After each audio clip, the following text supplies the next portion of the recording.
will compare digital tools for assessment, as well as how their BNC carried out the mid-year evaluation to students of all ages.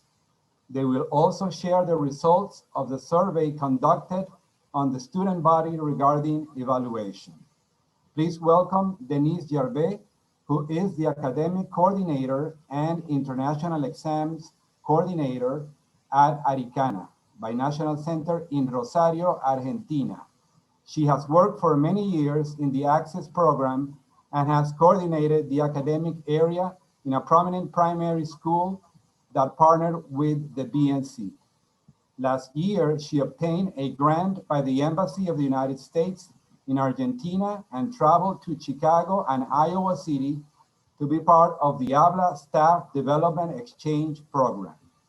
She will be accompanied by Carla Galli, who is the academic coordinator at ARICANA. She's actually in charge of the Access program as a coordinator and teacher. She worked as an academic coordinator at one of ARICANA's branches in a primary and secondary school for several years. In 2018, she was chosen as a chaperone to travel with a group of students to Maryville College for an exchange program at the Center for International Education Language Program. Please welcome Denise and Carla.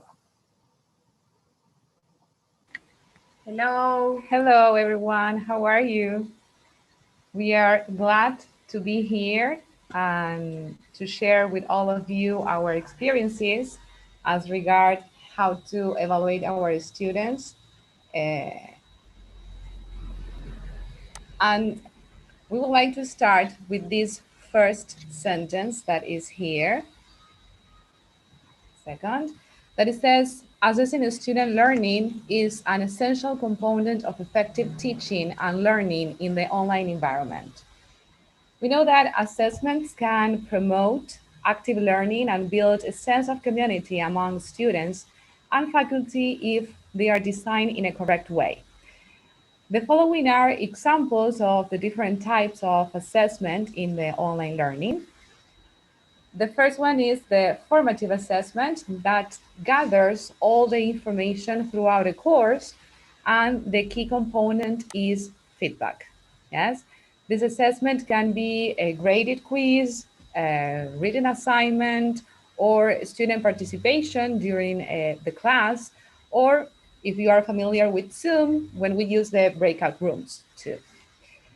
Then we have the summative assessment, which is well known for all of us, as it results in a score or a grade. For example, with a final written exam, an oral exam, or a project presentation.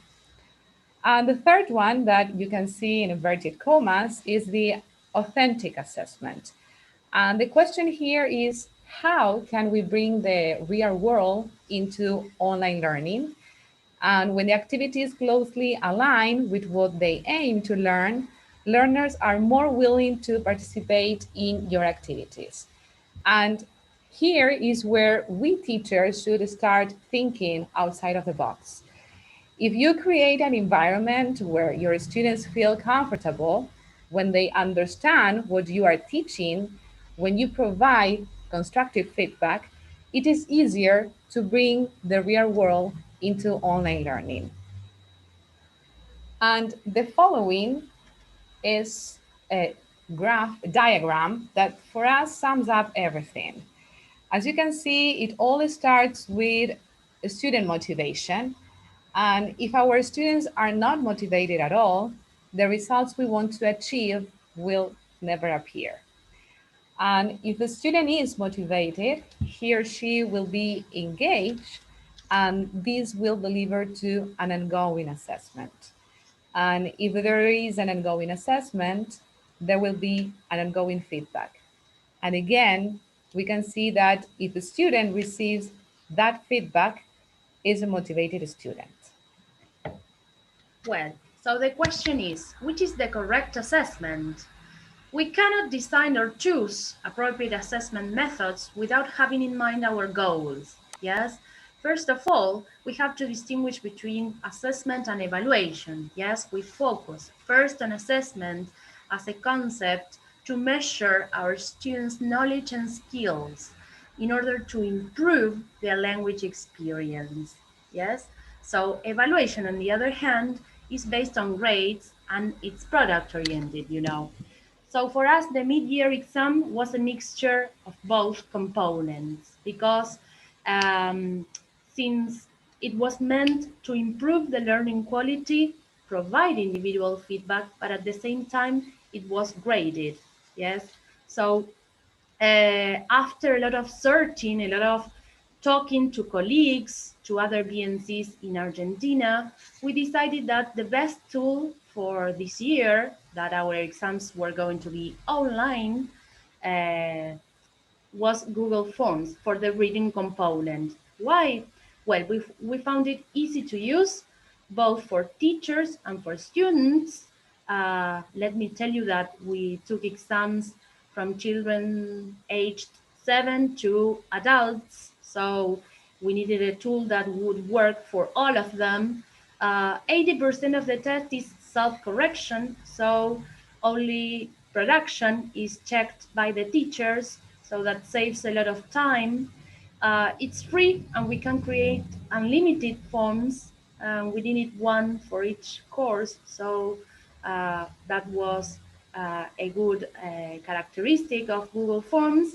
You can share the results with your students and you can access through the computer or cell phone. And this was another characteristic that we found very important, as we have students who connect through their computers and those who use their mobile phones. So we needed something that was at hand for everyone. We also reviewed the option exam.net that we know some BNCs here in Argentina used it, but our final choice was Google Forms. After taking the exams, we were very concerned about knowing students' opinions. So we conducted a survey among our students to find out the different academic and institutional opinions. One of the questions, there were several questions on this survey, one of them had to do with the tools that we used for evaluation and how successful it was on the role of the student. Yes, we knew how successful it was for teachers and for the institution, but we also wanted to know what students felt like while doing this exam. So we divided this chart, this graph, show the results by branch. Yes, five, number 5 is excellent, number 4 is very good, and number 3 is good. As you see in this is the chart for the headquarters, and 92% of the students qualified this between a 4 and a 5. So it was qualified with good grades here.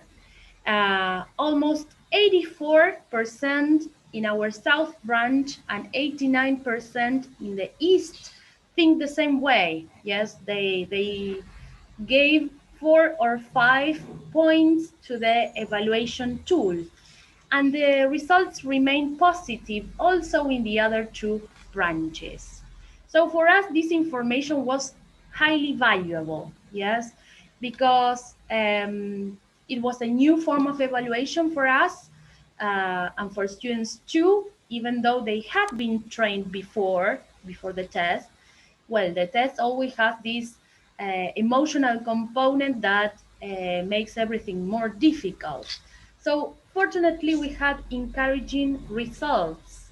And finally, the statistics showed that 93% passed this exam and 7% failed. Well, even though we can say that passing or failing an exam is due to many factors, as Rosario and Victoria also mentioned, I think we were successful given the circumstances this year, and we have already created a program, a follow-up program for those students who did not pass the exam based on the feedback we received, on the information we have from their exams. So The data, all this information helped us review students' performance, teachers' performance, the programs, and the evaluation itself. So it was a really enriching experience for us. And well, to round off, Carla would like to talk about this image. Yes, that we found on the internet, and it looks so beautiful, and is I think that is what we are facing nowadays. As you can see, the three C's for leading and learning on social media. We have the three C's. That the first one is create. We are constantly creating nowadays, and we are creative too. We bring ideas to life. Then we have curate, that is that we are always finding and looking for new information to implement inside our classrooms and now the online, our online classrooms. And then the last one is contribute, because we contribute to our community and we are generous by doing this, and we take our ideas further. So we are really happy, and we want to say all of you, thank you for being here.